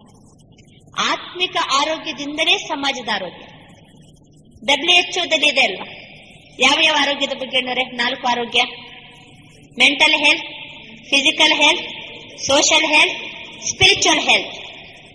ಅವರು ಮೆಂಟಲ್, ಸೋಷಿಯಲ್ ಮತ್ತೆ ಫಿಸಿಕಲ್ ನ ಬಗ್ಗೆ ಹೇಳ್ತಾರೆ, ಆದ್ರೆ ಸ್ಪಿರಿಚುವಲ್ ಹೆಲ್ತಿನ ಬಗ್ಗೆ ಏನು ಸ್ಪಿರಿಚುವಲ್ ಆಗಿ ಹೆಲ್ತ್ ಅಂತಂದ್ರೆ ಅವ್ರಿಗೆ ಗೊತ್ತೇ ಇಲ್ಲ. ಒಂದು ವೇಳೆ ಸ್ಪಿರಿಚುವಲ್ ಆಗಿ ಒಬ್ಬ ವ್ಯಕ್ತಿ ಹೆಲ್ದಿ ಇದ್ದಾನಂತಂದ್ರೆ ಅವನು ಖಂಡಿತ ಮೆಂಟಲಿ ಹೆಲ್ದಿ ಇರ್ತಾನೆ, ಫಿಸಿಕಲಿ ಹೆಲ್ದಿ ಇರ್ತಾನೆ, ಅವನು ಸೋಷಿಯಲಿ ಏನಾಗಿರ್ತಾನೆ, ಖಂಡಿತ ಹೆಲ್ದಿ ಇರ್ತಾನೆ. ಯಾವುದು ಮೂಲ ಮಾತಿನಲ್ಲಿ ರಿಪೇರಿ ನಡಿಬೇಕಾಗಿತ್ತು ಅದಕ್ಕೇನೆ ಗಮನ ಕೊಡದಿರುವ ಕಾರಣದಿಂದ ಈ ಆರೋಗ್ಯ ಇಲಾಖೆಯವರೆಲ್ಲ ಮಾಡಿದಾರಲ್ಲ 2000 ಇಸ್ವಿಗೆ ಏನಂತ, ಪೂರ್ಣ ಆರೋಗ್ಯ ಅಂತ, ಹೆಲ್ತ್ ಫಾರ್ ಆಲ್ ಅಂತ ಹೇಳ್ಕೊಂಡು ಎಲ್ಲ ಯೋಜನೆ ಹಾಕಿದ್ದು. ಆದ್ರೆ ಯಾವುದನ್ನ ಫೌಂಡೇಶನ್ ಇಟ್ಕೊಂಡು ಯೋಜನೆ ಹಾಕ್ಬೇಕಾಗಿತ್ತು ಅದನ್ನ ಬಿಟ್ಬಿಟ್ಟಿದ್ದಾರೆ, ದೊಡ್ಡ ದೊಡ್ಡ ಯೋಜನೆ ಹಾಕ್ಬಿಟ್ಟಿದ್ದಾರೆ. ಅದು ಖಂಡಿತ ಆಗದ ವಿಷಯ. ಒಂದು ವೇಳೆ ಆಧ್ಯಾತ್ಮಿಕವಾಗಿ ಪ್ರತಿಯೊಬ್ಬ ವ್ಯಕ್ತಿನೂ ಸಹಿತ ಆರೋಗ್ಯವಂತ ಆಗ್ಬಿಟ್ರೆ ಅವನು ಮಾನಸಿಕವಾಗಿ ಆರೋಗ್ಯವಂತ ಇದ್ದೇ ಇರ್ತಾನೆ. ಮಾನಸಿಕವಾಗಿ ಆರೋಗ್ಯವಂತ ಇದ್ದ ಕೂಡಲೇ ಏನಾಗ್ತೀವಿ, ದೈಹಿಕವಾಗಿ ಆರೋಗ್ಯವಂತ ಆಗೇ ಆಗ್ತೀವಿ, ಸಮಾಜಕ್ಕೆ ಉತ್ತಮವಾದಂತಹ ಪರಿಣಾಮ ಬೇರೆ ಬೀರ್ತಾನೆ. ಅದಕ್ಕೋಸ್ಕರ ಈ ಒಂದು ಸ್ಪಿರಿಚುವಲ್ ಹೆಲ್ತ್ ಅಲ್ಲಿ ಅತಿ ಮುಖ್ಯವಾಗಿ ಬರುವಂತದ್ದೇ ಯಾವುದು, ವಿಟಮಿನ್ ಎ ಅಥವಾ ಆತ್ಮದ ಅನುಭೂತಿ ಮಾಡುವಂಥದ್ದು. ಈಗ ನಿಮ್ಗೆ ಆತ್ಮದ ಬಗ್ಗೆ ಅಂತ ನಮ್ಗೆ ಗೊತ್ತಿದ್ದೇ ಇದೆ. ಈಗ ಅನುಭವ ಮಾಡೋದು ಹೇಗೆ, ಸಂಪೂರ್ಣ ಒಂದು 10 ನಿಮಿಷ ನಮ್ಮನ್ನ ನಾವೇ ಹೇಗೆ ನೋಡ್ತಾ ಕೂತ್ಕೊಳ್ಬೇಕು. ಸ್ವರೂಪ ದರ್ಶನದ ಒಂದು ಸ್ಥಿತಿಯ ಅನುಭವ ಮಾಡುವಾಗ ಒಂದು ಮುಖ್ಯ ಮಾತನ್ನ ಗಮನದಲ್ಲಿಟ್ಕೊಳ್ಬೇಕು. ಚಿಂತನ್ ಮತ್ತೆ ದರ್ಶನ್, ಇದು ಎರಡು ಜೊತೆಗಿರಬೇಕು. ಚಿಂತನ್ ಮತ್ತೆ ದರ್ಶನ್. ನಮಗೆ ಸಂಪೂರ್ಣ ಒಂದು ಏಕಾಗ್ರತೆ ಬರೋದಾಗ್ಲಿ ಅಥವಾ ಒಂದು ಸ್ಥಿತಿಯಲ್ಲಿ ಪೂರ್ಣ ನಾವು ಮಗ್ನಾವಸ್ಥೆಗೆ ಹೋಗೋದಾಗ್ಲಿ, ಇದು ಎರಡು ಜೊತೆಗಿದ್ರೆ ಮಾತ್ರ ಸಿದ್ಧಿಸಲಿಕ್ಕೆ ಸಾಧ್ಯ. ಭಕ್ತಿ ಮಾರ್ಗದಲ್ಲಿ ಭಜನೆ ಮಾಡ್ತಾರೆ. ಭಜನೆ ಮಾಡುವಾಗ ಚಿಂತನೆ ಅಷ್ಟೇ ಇರ್ತದೆ, ದರ್ಶನ ಇರಂಗಿಲ್ಲ. ಅದಕ್ಕೋಸ್ಕರ ಅವರ ಮನಸ್ಸು ಏಕಾಗ್ರವಾಗಿರುವುದಿಲ್ಲ ಅಲ್ವಾ. ಬಹಳ ಸಮಯದಿಂದ ಕಂಠಪಾಠ ಮಾಡಿದೊಂದು ಹಾಡು ಇರ್ತದೆ, ಅದೇ ನೆನಪು ಮಾಡ್ಕೊಂಡು ಹಾಡ್ಬೇಕಂತಲೇ ಇಲ್ಲ. ಕುಂತ್ರ ಸಾಕು ಏನ್ ಮಾಡ್ತೀವಿ, ಉದ್ದಕ್ಕೆ ಹಾಡ್ತಾ ಇರ್ತೀವಿ. ಅದೇ ಸಮಯದಲ್ಲಿ ಬುದ್ಧಿ ಬೇರೆ ವಿಚಾರ ಮಾಡ್ತಾ ಇರ್ತದೆ. ಅಥವಾ ನೀವು ಬೇಕಾದ್ರೆ ಪೂಜೆ ಮಾಡೋದು ನೋಡ್ರಿ, ಪೂಜೆ ಮಾಡ್ತಾ ಇರ್ತಾರೆ, ಬಾಯಲ್ಲಿ ಮಂತ್ರೋಚ್ಚಾರಣೆಯನ್ನು ಸಹ ಮಾಡ್ತಾ ಇರ್ತಾರೆ. ಮಂತ್ರೋಚ್ಚಾರಣೆ ಮಾಡೋ ಜೊತೆಗೇನೆ ಗಡಿಯಾರ ನೋಡ್ತಾ ಇರ್ತಾರೆ. ಅಂದ್ರೆ ಅರ್ಜೆಂಟ್ ಏನಾದ್ರೆ ಆಫೀಸಿಗೆ ಹೋಗುವಂತ ಟೈಮ್ ಆಗಿರ್ಬೇಕು, ಪೂಜೆ ಮಾಡ್ತಾ ಇರ್ತಾರೆ, ಮಂತ್ರೋಚ್ಚಾರಣೆ ಮಾಡ್ತಾ ಇರ್ತಾರೆ, ಜೊತೆ ಗಡಿಯಾರ ನೋಡ್ತಾರೆ. ಹಾಗೆ ಮಂತ್ರೋಚ್ಚಾರಣೆ ಮಾಡ್ತಾ ಗಡಿಯಾರ ನೋಡ್ತಿದ್ದಾರೆ ಅಂದ್ರೆ ಅರ್ಥ ಏನಾಯ್ತು? ಮಂತ್ರೋಚ್ಚಾರಣೆದ್ದು ಕಡೆಗೆ ಇವರ ಬುದ್ಧಿ ಮತ್ತೊಂದು ವಿಚಾರ ಮಾಡ್ತಾ ಇದೆ. ಆಫೀಸಿಗೆ ಟೈಮ್ ಆಯ್ತಲ್ಲ, ಗಂಟೆ ಎಷ್ಟಾಯ್ತು ಅಂತ ವಿಚಾರ ಮಾಡ್ತಾ ಇದೆ. ಇನ್ನು ಸ್ವಲ್ಪ ಹೊತ್ತಾಯ್ತಂದ್ರೆ ಮಂತ್ರೋಚ್ಚಾರಣೆ ಮಾಡ್ತಾ ಅಡಿಗೆ ಮನೆ ನಿಂತಾ ಇರ್ತಾರೆ. ಯಾಕೆಂದ್ರೆ ನಾಷ್ಟ ರೆಡಿ ಆಯ್ತೋ ಇಲ್ಲೋ, ಏನ್ ಕತೆ ಅಂತ ಅದು ವಿಚಾರ ನಡೀತಾ ಇರ್ತದೆ. ಈಚಿಂದ ಅಭ್ಯಾಸ ಬಲದಿಂದ ಸಂಕಲ್ಪ ಇದು ನಡೀತಾ ಇರ್ತದೆ, ಮಂತ್ರ ಜೊತೆಗೆ ಬುದ್ಧಿ ಬೇರೆ ಕೆಲಸ ಮಾಡ್ತಾ ಇರ್ತದೆ. ಆದರೆ ಯೋಗ ಮಾಡುವಾಗ ನಾವು ಯಾವ ಒಂದು ಸ್ಥಿತಿಯ ಅನುಭವ ಮಾಡಲಿಕ್ಕೆ ಹೊರಟಿರ್ತೀವೋ ಅದಕ್ಕೇನೆ ಸಂಬಂಧಿಸಿರುವಂತಹ ಸಂಕಲ್ಪವನ್ನು ಮಾಡಬೇಕು. ಜೊತೆಗೆ ಏನಿರ್ಬೇಕು, ಬುದ್ಧಿ ಅದನ್ನು ನೋಡ್ತಾ ಇರಬೇಕು. ದರ್ಶಿಸುವಂಥದ್ದು ಬುದ್ಧಿಯ ಕೆಲಸ, ಆಮೇಲೆ ಚಿಂತನೆ ಮಾಡುವಂಥದ್ದು ಮನಸ್ಸಿನ ಕೆಲಸ. ಆತ್ಮ ಅನುಭೂತಿ ಸ್ಥಿತಿಯ ಒಂದು ಮಗ್ನಾವಸ್ಥೆಯ ಅನುಭವ ಮಾಡುವಾಗ ನಮ್ಮ ಸ್ವರೂಪವನ್ನು ನಾವು ಪೂರ್ಣ ರೂಪದಲ್ಲಿ ದರ್ಶಿಸ್ತಾ ಇರಬೇಕು. ಜೊತೆಗೆ ಅದಕ್ಕೆ ತಕ್ಕಂತೆ ಥಾಟ್ಸ್ ಅನ್ನ ಮಾಡ್ತಾ ಹೋಗ್ಬೇಕು. ಇದು ಎರಡೂ ಕೂಡಿದ್ರೆ ಮಾತ್ರ ನಾವು ಸಂಪೂರ್ಣ ಆತ್ಮ ಅನುಭೂತಿಯ ಒಂದು ಸ್ಥಿತಿಯಲ್ಲಿ ನಮ್ಮನ್ನ ನಿಲ್ಲಿಸಲಿಕ್ಕೆ ಸಾಧ್ಯ ಆಗ್ತದೆ. ಈಗ ಉದಾಹರಣೆಗೆ ಇಲ್ಲಿಂದ ಬಸ್ ಸ್ಟ್ಯಾಂಡಿಗೆ ಹೋಗ್ಬೇಕು ಅಲ್ವಾ? ಎಲ್ಲಿ ಬಸ್ ಹತ್ತುದೆಲ್ಲಿ ಬೇಡ, ಎಲ್ಲರೂ ಒಂದ್ ಸ್ವಲ್ಪ ದೂರದ ಬಸ್ ಸ್ಟ್ಯಾಂಡ್ ನೆನಪು ಮಾಡ್ಕೊಳ್ಳಿ. ಅಥವಾ ಇಲ್ಲೊಂದು ಹಾಸ್ಪಿಟಲ್ ಇತ್ತಲ್ಲ, ಯಾವುದು ಅವತ್ತು ನಾವು ಹೋಗಿದ್ದೇವಲ್ಲ ಒಂದು ಹಾಸ್ಪಿಟಲ್ಗೆ, ಆ ಹಾಸ್ಪಿಟಲ್ ಗೊತ್ತಲ್ಲ ನಿಮ್ಗೆ? ಸರಿ, ಆ ಹಾಸ್ಪಿಟಲ್ಗೆ ಹೋಗ್ಬೇಕೀಗ. ಅದಕ್ಕೋಸ್ಕರ ಇಲ್ಲಿಂದ ಸೀದಾ ಹೊರಗಡೆ ಹೋದೆ. ಆಮೇಲೆ ಮುಂದಕ್ಕೆ ರೈಟ್ ಸೈಡಿಗೆ ರೋಡಲ್ಲಿ ಹೋಗ್ರಿ ಉದ್ದಕ್ಕೆ. ಆಮೇಲೆ ಯಾವ್ದು ಬಸ್ ಸ್ಟಾಪ್ ಬಂತು, ಇನ್ನು ಸ್ವಲ್ಪ ಮುಂದಕ್ಕೆ ಹೋಗ್ರಿ. ಆಮೇಲೆ ಹಾಸ್ಪಿಟಲ್ ಬಂತು. ಹಾಸ್ಪಿಟಲ್ನ ನಾನೀಗ ಒಳಗಡೆ ಹೋಗಿ ಡಾಕ್ಟರ್ನ ಭೇಟಿಯಾಗಬೇಕಾಗಿದೆ ಅಂತ ಹಿಂಗೆ ನಿಮ್ಗೆ ಹೇಳ್ತಾ ಇರುವಾಗನೇ ನಿಮ್ಗೆ ಇಲ್ಲಿಂದ ಹೊರಗಡೆ ಗೇಟ್ನಿಂದ ಮುಂದೆ ಹೋದದ್ದು, ಆಮೇಲೆ ರೋಡು, ಆಮೇಲೆ ಬಸ್ ಸ್ಟಾಪ್, ಆಮೇಲೆ ಹಾಸ್ಪಿಟಲ್ ಎಲ್ಲ ಕಣ್ಣ ಮುಂದೆ ಬಂದ್ಬಿಡ್ತಲ್ಲ. ಹೇಳ್ತಾ ಇರುವಾಗನೇ ದೃಶ್ಯನ ಸಹಿತ ಏನಾಯ್ತು ನಮ್ಗೆ ಕಾಣ್ತಲ್ವಾ? ದೃಶ್ಯನೂ ಕಾಣ್ತದೆ. ಅಥವಾ ಒಂದು ಕ್ಷಣ ನೀವೆಲ್ಲರೂ ನಿಮ್ ಮನೆಗೆ ಹೋಗ್ರಿ, ಎದ್ದೋಗ್ಬಿಡ್ಬಿಡ್ರಿ, ಮನಸ್ಸಲ್ಲಿ ಹೋಗ್ಬಿಡ್ರಿ. ಸರಿ, ಮನೆಗೆ ಹೋದ್ರ ನಿಮ್ಮ ಫ್ರಂಟ್ ರೂಮ್ ಅಲ್ಲಿ ಚಪ್ಪಲಿ ತೆಗೆದಿಡುವಂತ ಜಾಗದಲ್ಲಿ ಚಪ್ಪಲಿ ತೆಗೆದಿಡ್ರಿ. ಒಳಗಡೆ ಹೋಗ್ರಿ, ಅಡಿಗೆ ಮನೆಗೆ ಹೋಗ್ರಿ, ಒಂದ್ ಲೋಟ ತೆಗಿರಿ ಅಥವಾ ಡ್ರಮ್ಮಿಂದ ಒಂದ್ ಲೋಟ ನೀರ್ ತೆಗಿರಿ ಅಂತ ಅಂದ ಕೂಡ್ಲೆ ನಿಮ್ಗೆ ಮನೆ ಕಣ್ಣಂಗಾಯ್ತು, ಆಮೇಲೆ ಫ್ರಂಟ್ ರೂಮ್ ಕಣ್ಣಂಗಾಯ್ತು, ಅಡಿಗೆ ಮನೆ ಕಣ್ಣಂಗಾಯ್ತು, ಎಲ್ಲ ನೋಡ್ದಂಗಾಯ್ತಲ್ವಾ? ಇದು ಚಿಂತನ ಜೊತೆಗೆ ಏನಿದೆ, ದರ್ಶನ ಇದೆ. ಅದೇ ರೀತಿ ಬಾಬಾ ಪರನಾಮದ ಬಗ್ಗೆ ಹೇಳುವಾಗ, ಪರನಾಮ ಅಂತ ನಾವು ಸಂಕಲ್ಪ ಮಾಡುವಾಗನೇ ಏನ್ ಮಾಡ್ತೀವಿ, ಅದನ್ನ ದರ್ಶಿಸುವಂತ ಅನುಭವ ಮಾಡಿದ್ರೆ ಮಾತ್ರ ನಮ್ಗೆ ನಿಜವಾದಂತ ಆನಂದ ಅಥವಾ ಎಷ್ಟೊತ್ತು ಬೇಕು ಅಷ್ಟೊತ್ತು ನಮ್ಗೆ ನಿಲ್ಲಿಸಲಿಕ್ಕೆ ಸಾಧ್ಯ ಆಗ್ತದೆ. ಈಗ ಆತ್ಮಸ್ಥಿತಿಯಲ್ಲಿ ಅಷ್ಟೇ. ಹೇಗೆ ಯೋಗ ಮಾಡ್ತೀರಿ ಅಂತಂದ ಕೂಡಲೇ ಶುರು ಮಾಡ್ತೀವಿ. ನಮ್ಗೆ ಕಲಿಸ್ಕೊಟ್ಟಿದಾರಲ್ಲ ಪ್ರಾರಂಭದಲ್ಲಿ, ಏನಂತ ಆತ್ಮ ಸ್ವರೂಪವನ್ನ ನೋಡುವಂತಹ ಅನುಭವವನ್ನ ಮಾಡಬೇಕು. ಆವಾಗ ನಮ್ಗೆ ಯೋಗದಲ್ಲಿ ನಿಜವಾದಂತ ಆನಂದ ಬರ್ತದೆ. ನಾವೊಂದು 15 ನಿಮಿಷ ಯೋಗ ಮಾಡಿದೀವಿ, ಯೋಗ ಆಯ್ತು ಅಂತಂದ್ರೆ ರಿಸಲ್ಟ್ ಏನಪ್ಪಾ? ಇಷ್ಟು ಆನಂದ ಸ್ಥಿತಿ ಇರಬೇಕು. ಬಳ್ಳಿಯ ತುದಿಯಲ್ಲಿ ಹೂ ಅರಳುವ ಹಾಗೆ ಯೋಗದ ಕೊನೆಯಲ್ಲಿ ಮನಸ್ಸಿನಲ್ಲಿ ಆನಂದ ಅರಳಿರ್ಬೇಕು. ಹಾಗಾದ್ರೆ ಕರೆಕ್ಟ್ ನಮ್ ತೃಪ್ತಿ. ನಿಮ್ಗೆ 5 ನಿಮಿಷ ಯೋಗ ಮಾಡಿದ್ರು ಆನಂದ, 5 ನಿಮಿಷ ಯೋಗದಲ್ಲಿ ಸಹಿತ ಏನ್ ಕಾಣಬಹುದು, ನಾವು ತೃಪ್ತಿಯನ್ನ ಕಾಣಬಹುದು. ಕೆಲವೊಮ್ಮೆ ಅರ್ಧ ಗಂಟೆ 1 ಗಂಟೆ ಕುಂತ್ರು ಸಹಿತ ಅಂತ ಆಕಳಿಕೆ ಮಾಡ್ಕೊಂಡು ಹೇಳೋರು ಇರ್ತಾರೆ. ಕೆಲವು 1 ಗಂಟೆ ನಿದ್ದೆ ಏನ್ ಮಾಡ್ತಾ ಇರ್ತಾರೆ, ಯೋಗ ಮಾಡ್ತಾರೆ, 1 ಗಂಟೆ ಕುಂತಿರ್ತಾರೆ.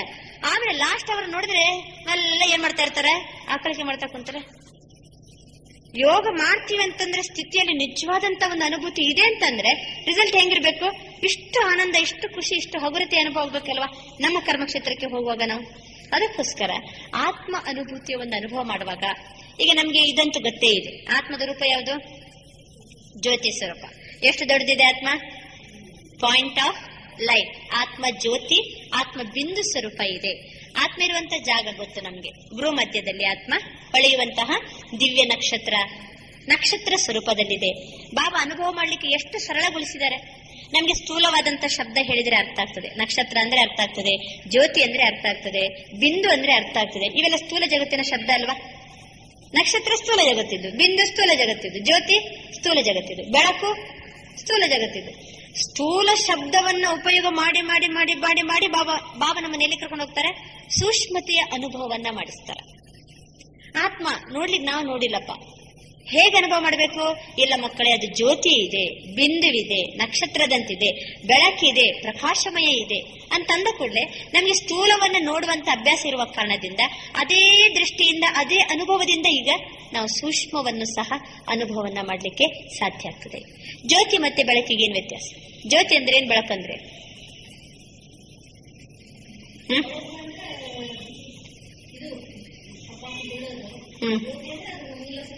ಮೂಲಸ್ಥಾನ. ಈಗ ಒಂದು ಕ್ಯಾಂಡಲ್ ಹಚ್ಚಿರ್ತೀವಿ, ಇವೆಲ್ಲ ಲೈಟ್ ಆಫ್ ಮಾಡಿ ಒಂದು ಕ್ಯಾಂಡಲ್ ಹಚ್ಚೋಣ. ನಡುವೆ ಜ್ಯೋತಿ ಉರಿತಾ ಇರ್ತದೆ. ನಡುವೆ ಉರಿಯುವಂಥದ್ದು ಜ್ಯೋತಿ. ಕೋಣೆ ತುಂಬಾ ಹರಡಿರುವಂಥದ್ದು ಯಾವುದು? ಅದು ಪ್ರಕಾಶ. ಯಾಕೆಂದ್ರೆ ಯೋಗ ಮಾಡುವಾಗ ನಾವು ಏನೇನು ಒಂದೊಂದು ಶಬ್ದ ಉಪಯೋಗ ಮಾಡ್ತೀವೋ ಶಬ್ದನೂ ನಮ್ಗೆ ಸ್ಪಷ್ಟ ಇರಬೇಕು ಅರ್ಥ. ಪ್ರತಿ ಶಬ್ದದ ನಮಗೆ ಅರ್ಥ ಸ್ಪಷ್ಟವಾಗಿದ್ದಾಗ ಮಾತ್ರ ಏನ್ ಮಾಡ್ಲಿಕ್ಕಾಗ್ತದೆ? ಅನುಭವ ಮಾಡ್ಲಿಕ್ಕಾಗ್ತದೆ. ಈಗ ಆತ್ಮ ಜ್ಯೋತಿ ಸ್ವರೂಪ, ಬಿಂದು ಸ್ವರೂಪ, ಆತ್ಮ ಪ್ರಕಾಶ. ಜ್ಯೋತಿ ಅಂದ್ರೆ ಅರ್ಥ ಆಯ್ತು, ಪ್ರಕಾಶ ಅಂದ್ರೆ ಅರ್ಥ ಆಯ್ತು. ಬಿಂದು ಅಂದ್ರೆ ಅರ್ಥ ಏನು? ಬಿಂದು ಅಂದ್ರೆ ಅರ್ಥ ಏನು? ಡೆಫಿನಿಷನ್ ಏನು? ಡೆಫಿನಿಷನ್ ಇದೆ ಅಲ್ವಾ? ಯಾವುದಕ್ಕೆ ಉದ್ದ ಆಗಲ ಎತ್ತರ ಇಲ್ಲದಿರುವಂತಹ ಇಲ್ಲ. ರೇಖಾಗಣಿತದಲ್ಲಿ ಡೆಫಿನಿಷನ್ ಬರ್ತದೆ ಬಿಂದುವಿಗೆ, ಅದಕ್ಕೆ ಉದ್ದ ಇಲ್ಲ, ಗುರುತು ಇದ್ದು ಉದ್ದ ಅಗಲ ಎತ್ತರ ಇಲ್ಲದಿರುವಂತದ್ದು. ಉದ್ದ ಅಗಲ ಎತ್ತರ ಯಾವುದು ಇಲ್ಲದಿರುವಂತಹ ಗುರುತು ಅದೇ ಯಾವುದು? ಬಿಂದು, ಜ್ಯೋತಿ. ಯಾಕೆಂದ್ರೆ ಇದು ನಮ್ಗೆ ಸ್ಪಷ್ಟ ಬೇಕು ಅನುಭವ ಮಾಡುವಾಗ. ಈಗ ನಾವು ಆತ್ಮಾನುಭೂತಿ ಸ್ಥಿತಿಯನ್ನ ಅನುಭವ ಮಾಡ್ಲಿಕ್ಕೆ ಈಗ ಜಸ್ಟ್ ಒಂದು 10 ನಿಮಿಷ ಅದೇ ಸ್ಥಿತಿಯಲ್ಲಿ ಕುತ್ಕೊಳ್ಳುವಂತ ಅನುಭವ ಮಾಡೋಣ. ಆ ಅನುಭವ ಮಾಡ್ತಾ ಇರುವಾಗ ನನ್ನ ಸ್ಥಿತಿ ಹೇಗಿದೆ ಅದೇ ಸಮಯದಲ್ಲಿ ನಮ್ಮನ್ನ ಚೆಕ್ ಮಾಡ್ಕೊಂಡ್ಬಿಡ್ಬೇಕು. ಆ ಅನುಭವ ಮಾಡ್ತಾ ಇದ್ದೀನಿ ಕರೆಕ್ಟ್, ಈಗ ನಾನು ಆತ್ಮ ಸ್ಥಿತಿಯಲ್ಲೇ ಇದ್ದೀನಿ, ಆವಾಗ ದೇಹದ ಮೇಲೆ ಏನು ಪರಿಣಾಮ ಆಗ್ತಾ ಇದೆ.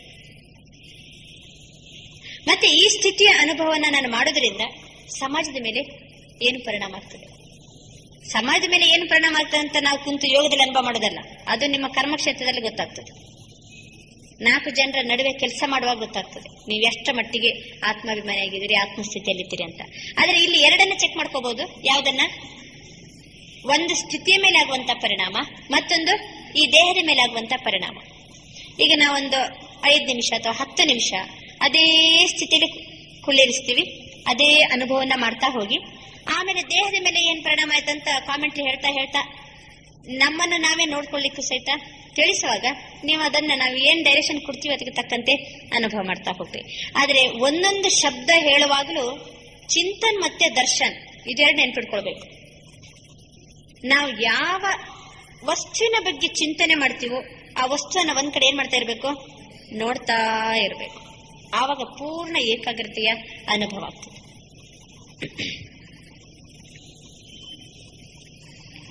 ಫ್ರೀಯಾಗಿ ಕೂತ್ಕೊಳ್ರಿ ಶರೀರವನ್ನ.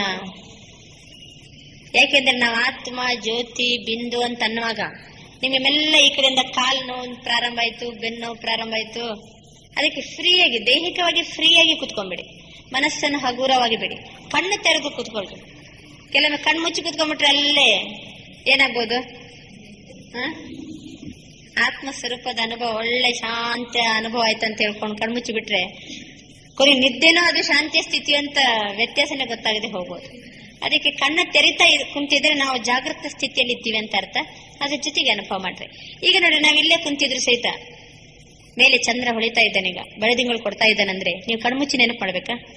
ಕಣ್ ತೆರೆದೇ ನೆನಪು ಮಾಡ್ಕೋಬಹುದು. ಸರಿ, ಚಂದ್ರ, ನೀಲಿ ಬಣ್ಣದ ಆಕಾಶದಲ್ಲಿ ಚಂದ್ರ ಒಳ್ಳೆ ಬೆಳದಿಂಗಳನ್ನ ಜಗತ್ತಿಗೆ ಬೀರ್ತಾ ಇದ್ದಾನೆ. ಚಂದ್ರ, ಪೂರ್ಣ ಚಂದ್ರ, ಅಂತ ಹೀಗೆ ನೀವು ನೆನಪು ಮಾಡ್ತಾ ಕುತ್ಕೊಳ್ಳುವಾಗೆ ಬುದ್ಧಿಯಿಂದ ನೋಡ್ತಾ ಇರ್ತೀವಿ, ಜೊತೆಗೆ ಚಂದ್ರನ ಬಗ್ಗೆ ಆಲೋಚನೆ ಮಾಡ್ತಾ ಇರ್ತೀವಿ, ಕಣ್ಣು ತೆರೆದೇ ಇರ್ತೀವಿ.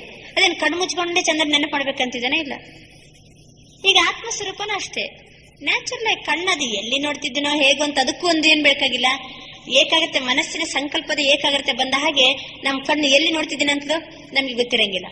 ದೃಷ್ಟಿ ಅವಾಗ ಏನಿರ್ತದೆ, ಯಾವ್ದು ಸಹಿತ ಅದಕ್ಕೆ ಪರಿಣಾಮ ಬೀರಂಗಿಲ್ಲ. ಕೆಲವರು ಚಿಂತೆ ಮಾಡ್ತಾ ಇರ್ತಾರೆ, ಕಣ್ ತೆರೆದೇ ಕುಂತಿರ್ತಾರೆ. ಯಾರು ಎದುರಿನಲ್ಲಿ ಬಂದು ಹೋದ್ರೂ ಅವ್ರಿಗೆ ಗೊತ್ತೇ ಇಲ್ಲ. ಯಾವ್ದ್ರಲ್ಲಿ ಮಗನಾಗಿರ್ತಾರ? ಚಿಂತೆಯಲ್ಲೇ ಮಗನಾಗಿರ್ತಾರೆ. ಎಷ್ಟು ಅವ್ರಿಗೆ ಆ ದೃಶ್ಯನೇ ಕಣ್ಣ ಮುಂದೆ ಬಂದಂಗಿರ್ತದೆ, ಅಷ್ಟು ಕಾನ್ಸಂಟ್ರೇಷನ್ ಇರ್ತದೆ. ಯಾವ್ದ್ರಲ್ಲಿ? ಚಿಂತೆಯಲ್ಲಿ. ಯಾವ್ದ್ರ ವಿಚಾರದ ಬಗ್ಗೆ ಚಿಂತೆ ಮಾಡ್ತಾರೋ ಆ ದೃಶ್ಯ, ಅವರ ಮಾತುಗಳು ಎಲ್ಲ ಅವರ ಎದುರಿನಲ್ಲಿ ಈಗಲೇ ನಡೀತಾ ಏನೋ ಘಟನೆ ಅನ್ನೋ ರೂಪದಲ್ಲಿ ಚಿಂತೆ ಮಾಡ್ತಾ ಇರ್ತಾರೆ. ಯಾರು ಚಿಂತೆ ಮಾಡೋ ಕಣ್ಣು ಮುಚ್ಕೊಂಡು ಚಿಂತೆ ಮಾಡಂಗಿಲ್ಲ. ಏನ್ ಮಾಡ್ತಾರೆ ಅಂತದಲ್ಲಿ ನೆನಪಾಡುವಾಗ ಕಣ್ ತೆರೆದೇ ಕುಂತಿರ್ತಾರೆ. ಎದುರಿನಲ್ಲಿ ಕರೆದ್ರು ಕೇಳ್ಸಂಗಿಲ್ಲ ಅವ್ರಿಗೆ, ಯಾರು ಆ ಕಡೆ ಈ ಕಡೆ ಹೋದದ್ದು ಗೊತ್ತಾಗುದಿಲ್ಲ. ಹಾಗೆ ಕಣ್ಣು ಎಲ್ಲಿ ನೋಡ್ತಾ ಇರ್ತೀರಿ ನಿಮ್ದಂತಂದ್ರೆ ತೆರೆದಿರ್ತಾರೆ, ಆದ್ರೆ ನಿರ್ದಿಷ್ಟವಾಗಿ ಇದೇ ನೋಡ್ತಾ ಇದ್ದೆ ಅಂತ ಅನ್ನೋದ್ರ ಬಗ್ಗೆ ಸ್ಥೂಲ ಜಗತ್ತಿನ ಪರಿವಿರೋದಿಲ್ಲ ಅವರಿಗೆ ಆ ಟೈಮಿಗೆ.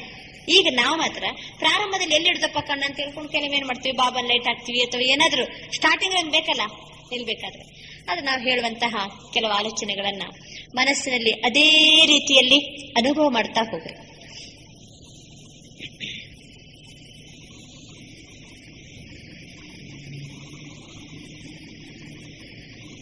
ಆತ್ಮ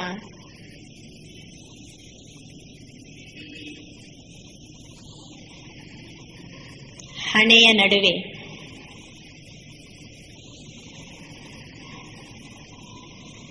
ಹೊಳೆಯುತ್ತಿರುವ ದಿವ್ಯ ನಕ್ಷತ್ರ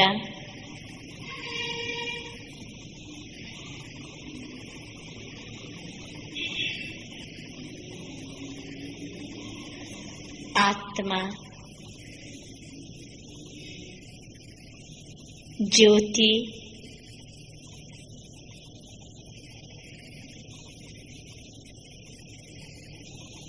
ಬಿಂದು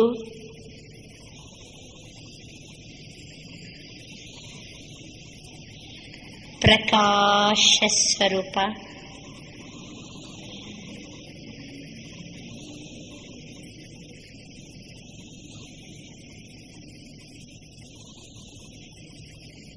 ಆತ್ಮ ಜ್ಯೋತಿ ಬಿಂದು ಪ್ರಕಾಶ ಸ್ವರೂಪ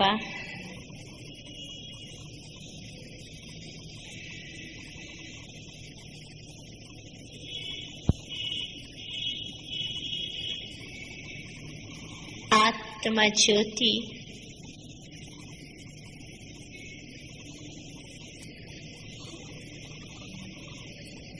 ಪ್ರಕಾಶತೆ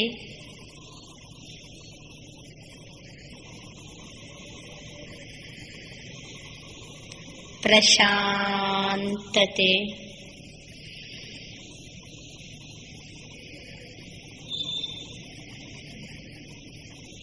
ಪ್ರಫುಲ್ಲತೆ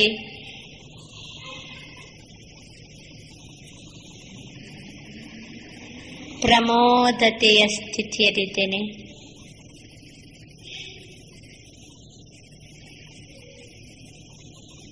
ಜ್ಯೋತಿ ಸ್ವರೂಪ, ಬಿಂದು ಸ್ವರೂಪ, ಪ್ರಕಾಶ ಸ್ವರೂಪ,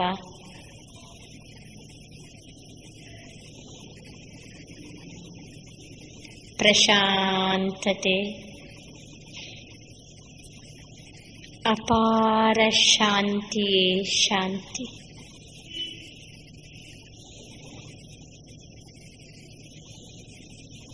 ಪ್ರಮೋದತೆ,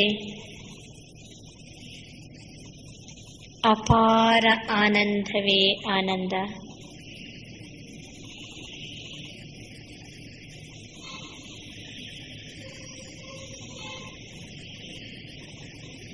ಸಂಪೂರ್ಣ ಹಗುರತೆ,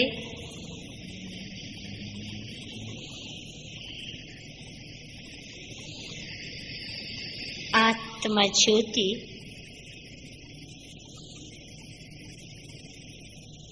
ಶಾಂತಮಯ ಜ್ಯೋತಿ,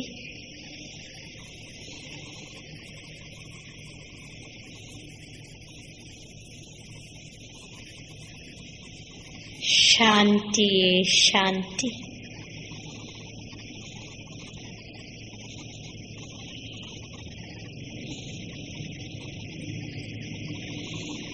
ಆತ್ಮ ಜ್ಯೋತಿ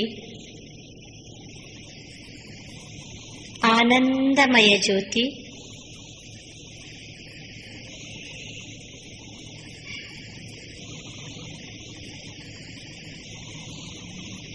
ಆನಂದವೇ ಆನಂದ.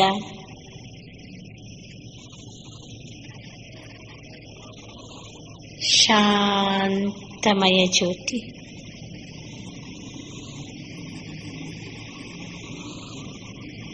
ಆತ್ಮ ಬಿಂದು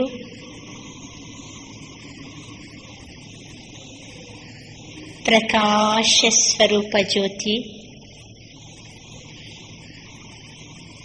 ಈಗ ಸ್ವರೂಪ ದರ್ಶನ ಸ್ಥಿತಿಯಲ್ಲಿದ್ದೇನೆ.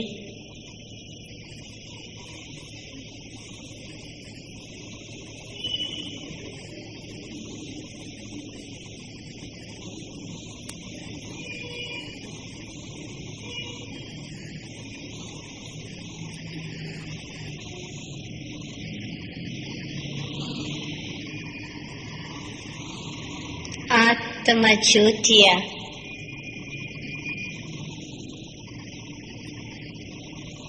ದರ್ಶನದ ಸ್ಥಿತಿಯಲ್ಲಿದ್ದೇನೆ.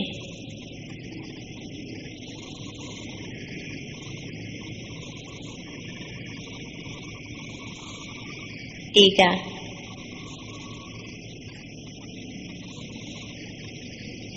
ಮನಸ್ಸಿನ ದುಃಖ, ಅಶಾಂತಿ, ಚಿಂತೆ ಎಲ್ಲ ಏರುಪೇರುಗಳಿಂದ ಮುಕ್ತನಾಗಿರುವ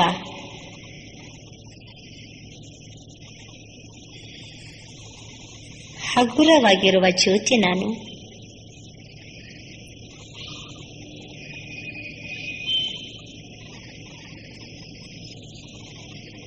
ಈಗ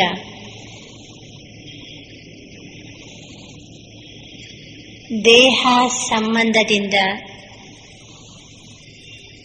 ಮುಕ್ತನಾಗಿರುವ ಸ್ವತಂತ್ರ ಜ್ಯೋತಿ ನಾನು.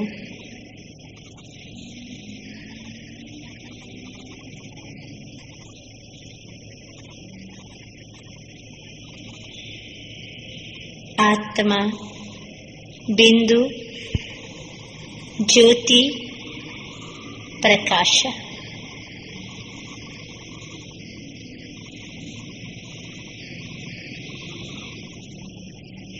ದೇಹದಿಂದ ಪೂರ್ಣ ಭಿನ್ನನಾಗಿರುವ ದೇಹಾತೀತ ಸ್ಥಿತಿ.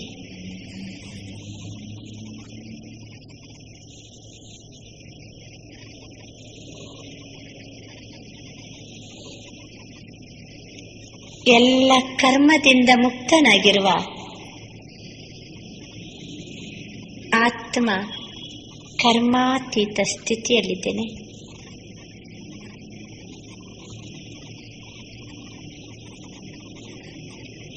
ಶಬ್ದದಿಂದ ಮುಕ್ತನಾಗಿರುವ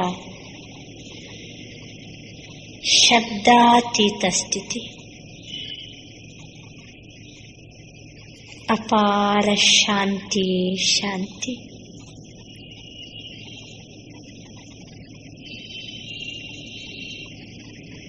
ಆತ್ಮ ಬಿಂದು ಜ್ಯೋತಿ ಪ್ರಕಾಶ. ಶಾಂತಮಯ ಜ್ಯೋತಿ,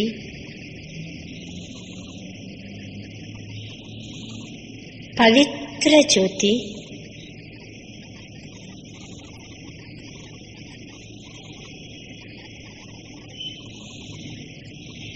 ಆನಂದಮಯ ಜ್ಯೋತಿ,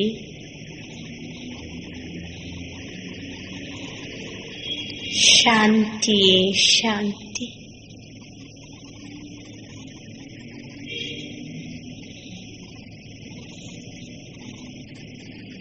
ಈಗ ಒಂದು ನಿಮಿಷ ಆತ್ಮ ಜ್ಯೋತಿ ಈ ದೇಹದ ಮೇಲಾದ ಪರಿಣಾಮವನ್ನು ನೋಡುತ್ತಿದ್ದೇನೆ.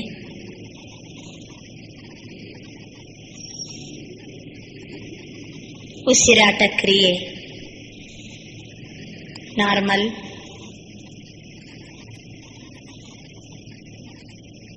ರಕ್ತದ ಒತ್ತಡ ಇದು ಸಹಜ ಸ್ಥಿತಿಯಲ್ಲಿದೆ.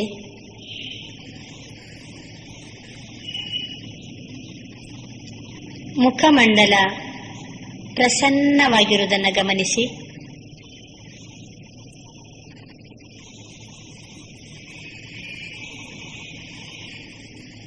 ಪಂಚ ಇಂದ್ರಿಯಗಳು ಶೀತಲವಾಗಿರುವುದನ್ನು ಗಮನಿಸಿ.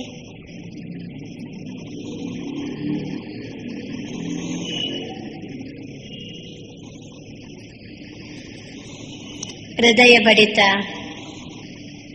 ಸಹಜವಾಗಿರುವುದನ್ನು ಗಮನಿಸಿ.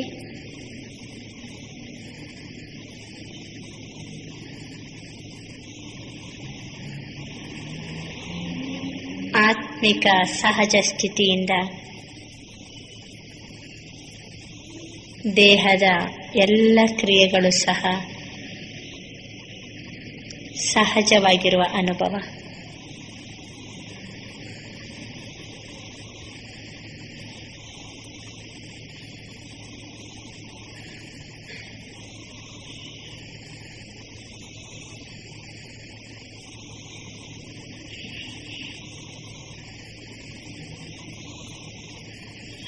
ಆತ್ಮ ಬಿಂದು ಪ್ರಕಾಶ ಜ್ಯೋತಿ.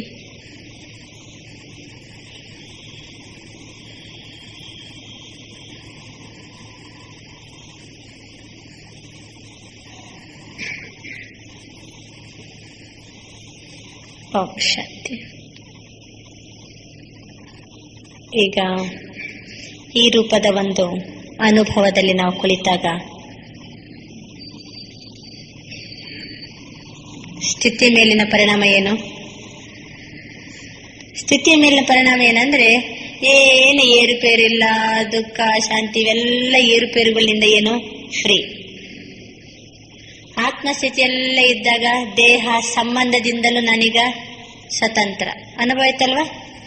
ದೇಹ ಸಂಬಂಧದಿಂದ ಸ್ವತಂತ್ರ, ಮನಸ್ಸಿನ ಎಲ್ಲ ಏರುಪೇರುಗಳಿಂದ ಫ್ರೀ ಮುಕ್ತ, ಶಬ್ದದಿಂದ ದೂರದ ಅನುಭವ ಆಯ್ತು, ಕರ್ಮದಿಂದಲೂ ಎಲ್ಲ ಫ್ರೀ, ಏನು ಒತ್ತಡ ಇಲ್ಲ, ಎಲ್ಲದರಿಂದಲೂ ಫ್ರೀ ಆಗಿರ್ತೀವಿ. ಬರೀ ಜ್ಯೋತಿ, ಆ ಜ್ಯೋತಿ ಹೇಗಿದೆ? ಬಿಂದು, ಆ ಬಿಂದು ಏನ್ ಮಾಡ್ತಾ ಇದೆ? ಪ್ರಕಾಶ. ಇನ್ನು ಪ್ರಮೋದತೆ ಅಂತಂದ್ರೆ ಆನಂದ, ಪ್ರಫುಲ್ಲತೆ ಅಂತಂದ್ರೆ ಒಳ್ಳೆ ಅರಳಿದ ಮನಸ್ಸಿನಿಂದ ನೆನಪು ಮಾಡಬೇಕು ಆತ್ಮವನ್ನ. ಒಳ್ಳೆ ನನ್ನ ಆತ್ಮ ಬಿಂದು ಜ್ಯೋತಿ ಅಂತ ಆಗ್ತಾ ಇಪ್ಪಲ್ಲ, ಪ್ರಫುಲ್ಲತೆ, ಮನಸ್ಸಿನ ಸಂಕಲ್ಪಗಳು ಏನಾಗಿರ್ಬೇಕು? ಅರಳಿರ್ಬೇಕು ಅಂತ. ಪ್ರಮೋದತೆ ಅಂದ್ರೆ ಆನಂದ, ಪ್ರಶಾಂತತೆ, ಆಮೇಲೆ ಪ್ರಕಾಶತೆ, ಜೊತೆಗೆ ಹಗುರತೆ, ಮತ್ತೆ ಬಿಂದು ಜ್ಯೋತಿ ಪ್ರಕಾಶ. ಇಷ್ಟೇ ಸ್ಥಿತಿಯಲ್ಲಿ ಕೂತ್ಕೊಂಡಿರ್ಬೇಕು. ಇನ್ನು ಈ ದೇಹ ನಾನಲ್ಲ, ನಾನು ಆತ್ಮ ಆಗಿದ್ದೀನಿ, ಈ ಟೈಪ್ ಎಲ್ಲ ದೇಹದ ನೆನಪು ಮಾಡ್ಕೊಂಡು ಮತ್ತೆ ಮರೆತು ಆತ್ಮ ನೆನಪು ಮಾಡಿದಾಗೆಲ್ಲ ಬೇಡ ಬೇಡ.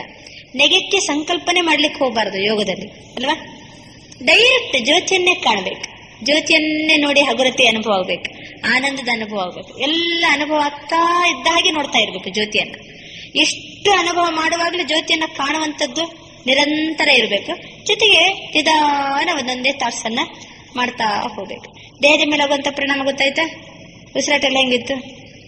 ಲಾಸ್ಟಿಗೆ ನೀವು ಅಷ್ಟು ನೆನಪು ಮಾಡಿ ಹೇಳ್ಬೇಕ್ರಿ, ಇವು ಏನು ಎತ್ತಲಿಕ್ಕೇನೆ ಗೊತ್ತಾಗಿಲ್ಲ ನಮ್ಗೆ, ಎಲ್ಲಿ ಕುಂತಿದ್ದೀನಿ ಹೇಗೆ ಅಂತ ಮತ್ತೆ ನಮ್ಗೆ ಈ ದೇಹದ ಸ್ಮೃತಿ ಬಂದಾಗ ಗೊತ್ತಾಗ್ತದೆ. ಈಗ ನಾವು ಈ ರೀತಿ ಕುಳಿತು ಆತ್ಮಾನುಭೂತಿಯ ಒಂದು ಅನುಭವ ಮಾಡೋದ್ರಿಂದ, ಆತ್ಮಸ್ಥಿತಿಯಲ್ಲೇ ಒಂದು 10 ನಿಮಿಷ 15 ನಿಮಿಷ ನಮ್ಮನ್ನ ನಿಲ್ಲಿಸುವಂತ ಪ್ರಾಕ್ಟೀಸ್ ಮಾಡೋದ್ರಿಂದ, ಇನ್ನು ನೀವು ಮನೆಗೆ ಹೋಗ್ರಿ, ನಿಮ್ಮ ಕರ್ಮಕ್ಷೇತ್ರಕ್ಕೆ ಹೋಗ್ರಿ, ಸಂಬಂಧದ ನಡುವೆ ಹೋಗ್ರಿ, ಪರಿಣಾಮ ಏನಾಗ್ತಾ ಇರ್ತದೆ ಬೇಕಾದ್ರೆ ಇವತ್ತು ನೀವು ಪರೀಕ್ಷೆ ಮಾಡಿ ನೋಡಿ. ಬೇಕಾದ್ರೆ ಈ ಅನುಭವ ಈಗ ಸುಮಾರು ಒಂದು 12 ನಿಮಿಷ ಕುತ್ಕೊಂಡೆವು, 12-13 ನಿಮಿಷ.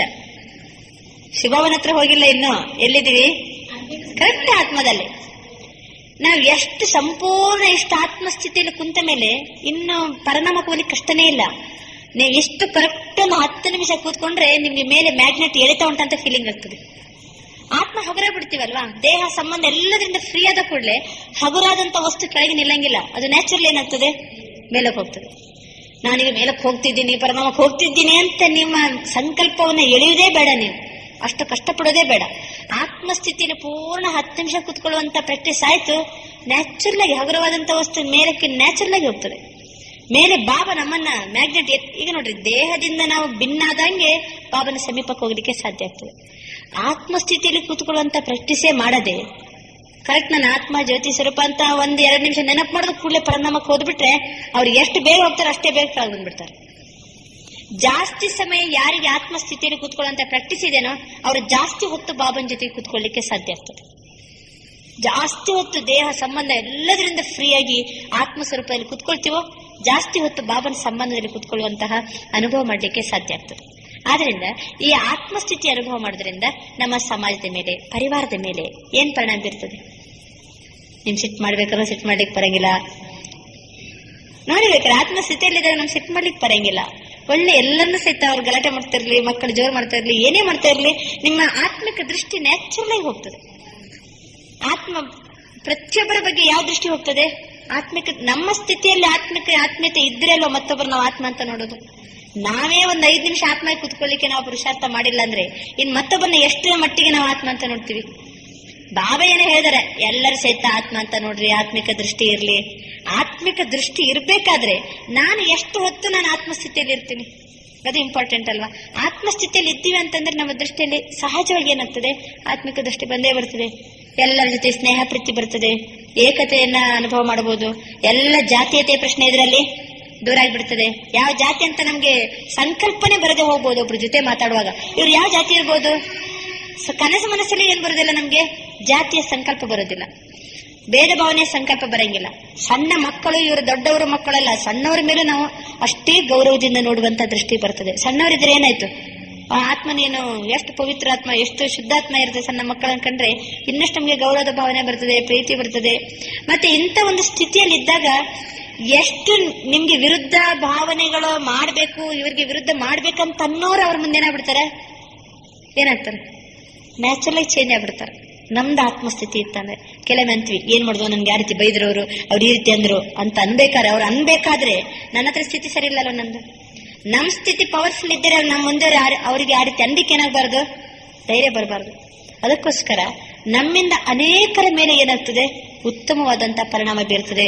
ನಮ್ಮ ವ್ಯವಹಾರದಲ್ಲಿ ಅಥವಾ ನಮ್ಮ ಕರ್ತವ್ಯ ನಿಭಾಯಿಸುವಾಗ ಈ ಆತ್ಮಸ್ಥಿತಿಯ ಅನುಭವ ಆತ್ಮಿಕವಾಗಿಯೂ ಶಾಂತಿ ಆಯ್ತು, ಜೊತೆಗೆ ಸಮಾಜದಲ್ಲಿಯೂ ಸಹ ಸ್ನೇಹ, ಶಾಂತಿ, ಸೌಹಾರ್ದತೆ, ಸದ್ಭಾವನೆ.